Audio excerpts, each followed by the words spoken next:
బలమైన హస్తం క్రింద విధేయులుగా ఉండండి. అప్పుడు సరైన సమయంలో ఆయన హెచ్చిస్తాడు.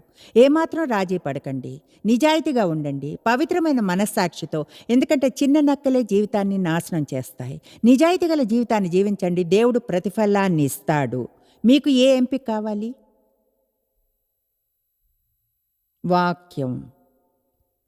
లోకం అంటుంది, ఇతరులతో మిమ్మల్ని పోల్చుకుని వారిలా ఉండటానికి ట్రై చేయకుండా ఆ విధంగా అంగీకరించబడతారు. వాక్యం అంటుంది, మీరుగా ఉండండి, యునీక్గా ఉండండి. మీరొక ప్రత్యేకమైన వారిగా దేవునిచే సృష్టించబడ్డారు. మీలో ఏముందో తెలుసుకుని దాన్ని చేయండి. ప్రజలు తిరస్కరిస్తే పట్టించుకోకండి, యేసుని తిరస్కరించారు. ఇంకొకటి, లోకం అంటుంది, అసూయపడండి. ఇతరులకు ఉన్నదాన్ని కోరుకోండి, పొందడానికి పోట్లాడండి. లోకానికి శాంతి లేదు, ఆనందం లేదు, పోరాటంతో నిండి ఉంది. లోకంలో ఉన్న వారందరూ కోపంతో నిండి ఉన్నారు, పగ, ద్వేషం, అసహ్యంతో. వాక్యం చెప్తుంది, అసూయ పడకండి.